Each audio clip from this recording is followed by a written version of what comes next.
Hello बच्चों, कैसे हो आप लोग। तो हम लोग कर रहे थे जवाहर नवोदय विद्यालय की प्रवेश परीक्षा में गणित का जो सिलेबस है उसको कवर कर रहे थे और हम लोग संख्या और संख्या पद्धति के न्यूमेरिकल सॉल्व कर रहे थे। तो 75% उसके क्वेश्चन हम लोगों ने कर लिया है, आप पिछली वीडियो में उसको पा सकते हैं। अब जो बचे हुए कुछ क्वेश्चन हैं उनको हम लोग देखते हैं और ये जितने भी क्वेश्चन मैंने लिए हुए हैं ये सारे के सारे प्रीवियस ईयर में आए हुए हैं। तो आइए देखते हैं क्वेश्चन। यहां पर देखिए पहला सवाल, संख्या 30,746 में किस अंक का स्थानीय मान सबसे अधिक है।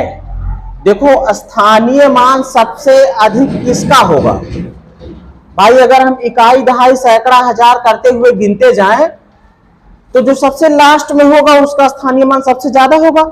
भाई इकाई से बड़ा दहाई होता है, दहाई से बड़ा सैकड़ा होता है, सैकड़ा से बड़ा हजार, उससे बड़ा 10,000, फिर लाख, है ना।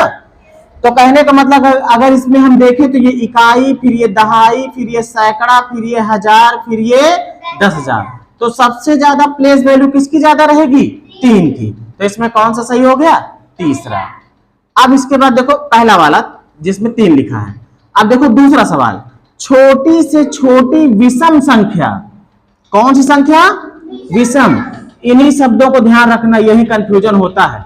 छोटी से छोटी विषम संख्या जो अंकों 1, 0, 3, 4 तथा 5 से बनाई जा सकती है। मतलब इन अंकों का इस्तेमाल करना है और सबसे छोटी संख्या बनाना है, लेकिन वो संख्या जो हो वो विषम संख्या ही रहे। क्या रहे? विषम संख्या। आपको पता है जब छोटी से छोटी संख्या बनाना होता है तो हम क्या करते हैं? छोटी संख्या के लिए सबसे पहले सबसे छोटा अंक ले लेते हैं ना, लास्ट में सबसे बड़ा वाला अंक लिखते हैं, है ना। लेकिन यहां पर एक चीज कही है इसने कि जो छोटी छोटी संख्या होगी वो विषम संख्या होनी चाहिए। कैसी संख्या होनी चाहिए? और विषम संख्या होने के लिए जो आखिरी अंक हो वो हमारा क्या होना चाहिए? या तो 1 हो, या 3 हो, या 5 हो, या 7 हो, या 9 हो, है ना। तो हम देखो अभी इसमें सबसे बड़ी संख्या कौन सी दिख रही? 5 है ना। कोई दिक्कत नहीं है, सबसे बड़ी यही है तो सबसे आखिरी में 5 लिखा जाएगा, वो विषम संख्या बन ही जाएगी, है ना। चलो शुरू करते हैं। सबसे पहले किसको लिख सकते हैं? 1 को। 0 को शुरुआत में कभी ना लिखना, तो पहले हो गया 1, फिर कौन सा सही है? पहला सही हो गया। अब देखो तीसरा सवाल, वह छोटी से छोटी सम संख्या जिसका निर्माण 0, 1, 2, 3 से हो। देखो इससे बनाना है संख्या, लेकिन संख्या हमारी कौन सी हो?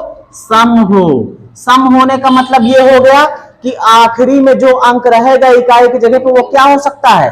0 हो सकता है, 2, 4, 6, 8 हो सकता है। अगर ये अंक आखिरी में है तभी वो संख्या सम होगी, नहीं तो नहीं होगी। तो देखिए यहां पे हमको बनाना है सबसे छोटी, है ना, छोटी संख्या ही तो बनाना है। तो शुरुआत में हम छोटा अंक लेंगे, सबसे छोटा, लेकिन 0 को नहीं लेंगे। तो पहले लेंगे 1, फिर कौन लोगे? 0, फिर कौन लोगे? 3 लोगे, फिर 2। हमने 2 को पहले क्यों नहीं लिया? विषम हो जाता, क्योंकि अगर 2 पहले ले लेते 3 को बाद में करते छोटी संख्या बनाने के लिए, है ना, तो फिर वो गड़बड़ हो जाता, वो विषम संख्या बन जाती, इसलिए हमने 2 को बाद में किया। तो हमारा विकल्प कौन सही हो रहा है? चौथा। अब देखिए 1 से 50 तक के बीच कितनी अभाज्य संख्या है? कोई सिस्टम नहीं है इसके लिए। 1 से 50 तक के बीच कितनी अभाज्य संख्या है वो आपको खुद ही ढूंढना होगा। सबसे छोटी अभाज्य संख्या 2, जो किसी से नहीं कटती वही संख्या अभाज्य संख्याएं होती है ना। ऐसी संख्याएं जो या तो खुद से कटे या 1 से कटे और किसी अन्य संख्या से विभाजित ना हो, और उनके 2 अलग अलग गुणनखंड भी होने चाहिए। इसीलिए जो 1 है, 1 को सबसे छोटी अभाज्य संख्या नहीं माना गया। 1 को सबसे छोटी अभाज्य संख्या नहीं माना गया ना, है ना। क्या यही तो ढूंढना है ना, कुल कितनी संख्याएं हैं। तो कहने का मतलब ये हो गया कि जो 1 है वो अभाज्य संख्या नहीं गिनी जाती, जबकि एक खुद अपने आप से ही कटता है और एक से कटता है, किसी और से नहीं कटता। लेकिन एक के दो अलग अलग गुणनखंड, अलग अलग गुणनखंड का मतलब क्या हो गया, जैसे मैं कहूं 2 को लिख सकते हैं 2 गुणे 1 लिख सकते हैं ना, लेकिन 1 को क्या लिख सकते हो, 1 गुणे 1, सेम संख्या दोनों आ गई ना। हाँ, तो अलग अलग इसके गुणनखंड नहीं बन रहे हैं ना। जैसे 3 को लिख सकते हो 3 गुणे 1 लिख सकते हो ना, तो एक संख्या हो गया 3 और एक हो गया 1। तो सबसे छोटी अभाज्य संख्या कौन सी मिली, 2। सबसे छोटी अभाज्य संख्या कौन सी हो गई, 2। फिर उसके बाद 3, 3 के बाद 5 है ना, 5 के बाद फिर 7, फिर उसके बाद 9 नहीं है, 9 3 से कट जाता है। अब देखो पहली लाइन में 1 से 10 तक में कितनी मिली, 2 पहली संख्या, 3 फिर 5 7, 4 ठो मिली, कितनी मिली है, 4। तो 1 से 10 तक में हमको मिल गई कितनी, 4। अब 11 से 20 तक में देखो, पहले 11 ही है, 1 फिर उसके बाद 13, 13 के बाद फिर 17, फिर उसके बाद और न मिली, कितनी मिली, 4।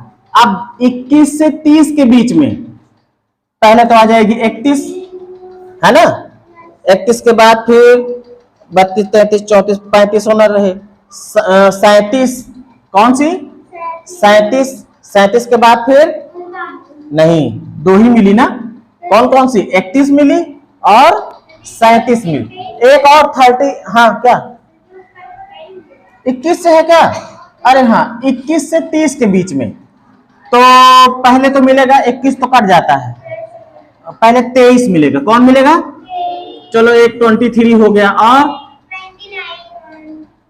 23 के बाद फिर 24 25 26 27 सब कट जाएंगे, 29, तो 2 मिले है ना।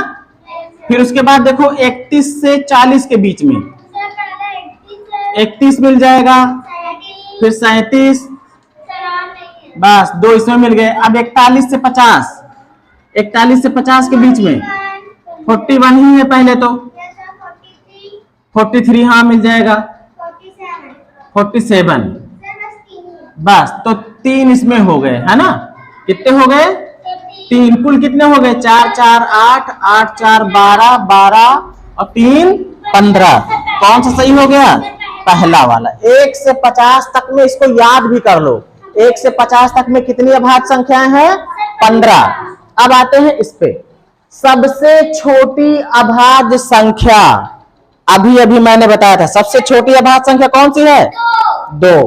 1 के चक्कर में कभी ना पढ़ना, ठीक है, कौन रहेगी, 2। 1 को अभाज्य संख्या नहीं गिना जाता है क्योंकि इसके 2 अलग अलग गुणनखंड नहीं बनते।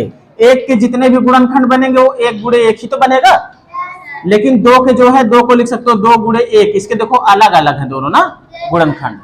अब 1 से लेकर 20 तक की सभी सम संख्याओं का योगफल, 1 से लेकर 20 तक की सभी सम संख्याओं का योगफल। अब देखो आपको पता है कि अगर हम मान लीजिए बात करते हैं सम संख्या की, तो जो हमारी संख्या है उसमें आधी सम संख्याएं हैं और आधी विषम संख्याएं हैं। अगर हम 1 से 100 तक की बात कर ले अपनी गिनती की, तो उसमें 50 सम संख्या है और 50 विषम संख्या है। कहने का मतलब यह है कि अगर 1 से 20 तक की सभी सम संख्याओं का योगफल निकालना है तो हमको पहले यह पता करना होगा कि 1 से लेकर 20 तक के बीच में कितनी सम संख्याएं होंगी। तो आधी तो होगी ना, क्योंकि 1 से लेकर 20 तक में उसमें सम और विषम दोनों है ना। लेकिन हमको किसको किसको जोड़ना है, सिर्फ सम संख्याओं को। किसको जोड़ना है भाई, 1 से लेकर अगर मैं 20 तक की गिनती लिखता हूं तो उसमें सम भी रहेंगी और विषम भी रहेंगी, लेकिन हमको जोड़ना किसको है, सिर्फ सम को। किसको जोड़ना है, सम को। अब देखो हम क्या करेंगे, जो हमारा ये है 20 का कर देते हैं आधा, तो आ जाता है 10। इसका मतलब जो संख्या है हमारी सम संख्याओं की वो कितनी है, 10 है। अब इसके बाद हम लगा देते हैं अपना फार्मूला जो दिया था। कौन सा फार्मूला था, सम संख्याओं वाला फार्मूला। याद करो। विषम संख्याओं के लिए रहता था n स्क्वायर, सम संख्याओं के लिए कौन सा फार्मूला था? नहीं, सम संख्या वाला बताओ। n प्लस 1, n प्लस 1 तो 10, अब ब्रैकेट में 10 प्लस 1 है ना। मतलब जो सूत्र था हमारा वो था n, क्या था? n और n प्लस 1। देखो उस वाले में जो प्राकृतिक संख्या रहती थी उसमें बटे 2 हो जाता था, इसमें बटे 2 नहीं होता था। n हमारा मिल चुका है, कितना है? 10। बस इसी में रख दो आप, n की जगह पे 10 रखोगे, 10 प्लस 1। अब ये कितना हो गया? 10 प्लस 1 कितना हो जाए? 11 ना। और ब्रैकेट भी गुणा ही होता है, 11 दहम्मा 110। उत्तर कौन सा हो गया? सही है ना। ठीक, अब इसके बाद देखो 7वां सवाल, प्रथम 15 विषम संख्याओं का योगफल। अब देखो थोड़ा समझने वाली बात है। क्या समझने वाली बात है? जब कहे 1 से लेकर 20 तक, 1 से लेकर 50 तक, 1 से लेकर 15 तक, तो उसमें यह डिसाइड हो जाता है कि 1 से लेकर 20 तक में, मतलब उसने सभी संख्याएं ले ली हैं 1 से 20 तक में, उसमें से आपको छांटना है सम और विषम, उनका योगफल ज्ञात करना है। जैसे यहां पे था 1 से 20 तक की सभी सम संख्याओं का योगफल, तो 1 से लेकर 20 तक में जितनी सम संख्याएं आती उसको आप पहले छांट लेते, उसके बाद उनका योगफल निकालते। लेकिन अगर ऐसे दे दे, कहे कि 15 विषम संख्याओं का योगफल, प्रथम 15 विषम संख्याओं का योगफल, इसका मतलब ये हो गया कि इसने शुरुआत से जो विषम संख्याएं आ रही हैं, जैसे पहली विषम संख्या 1, दूसरी 3, फिर 5, फिर 7, तो ये जो बीच में सम संख्याएं हैं उसको इसने पहले से ही छोड़ रखा है। यूं समझो कि आपको 15 विषम संख्याओं का योगफल निकालना है, प्रथम 15 विषम संख्याओं का, तो प्रथम जब लगा मिले तो ये समझ लेना कि जितनी संख्याएं इसने 15 ली हुई हैं वो पहले से ही विषम है, उनका योगफल निकाल लो बस। मतलब कि पहली विषम संख्या कौन सी होगी? 1 होगी, फिर 3, फिर 5, फिर 7, फिर 9, फिर 11, इसने खुद ही अलग किया है। बस 15 विषम संख्याओं का आपको योगफल निकालना है। तो कैसे निकलेगा? इसके लिए फॉर्मूला होता है, संख्या हमारी पता ही है कितनी है? 15, n कितना है? 15, और सूत्र होता है इसका n स्क्वायर। क्या होता है? n square. स्क्वायर का मतलब उसका उसी से गुणा कर दो, तो n की जगह पे कितना लिख देंगे? 15 लिख देंगे। 15 लिख दिया, इसके ऊपर स्क्वायर लगा दिया। स्क्वायर का मतलब क्या हो गया? 15 को 15 से ही गुणा कर दो, 2 घात लगी हो तो इसका इसी से गुणा 2 बार, तो 15 गुणे 15, देखो 2 बार हो गया ना, इन दोनों गुणा हो गया ना, है ना भाई। 1 घात इसकी रहती, 1 घात इसकी रहती है, दोनों घातें मिला करके तो 2 घात लगा देते हैं। अब ये 15 में हो जाता है 225, तो इसमें हमारा आंसर कौन सा सही है? दूसरा वाला। तो अब होता है संख्या और संख्या पद्धति के लगभग सभी तरीके के सवाल हम लोगों ने कर लिए हैं, और नेक्स्ट टाइम हम लोग देखेंगे अगले चैप्टर को। तो वीडियो अगर हमारी पसंद आती हो तो चैनल को जरूर सब्सक्राइब कर लीजिए और वीडियो को लाइक कीजिए और बच्चों तक शेयर कीजिए। धन्यवाद।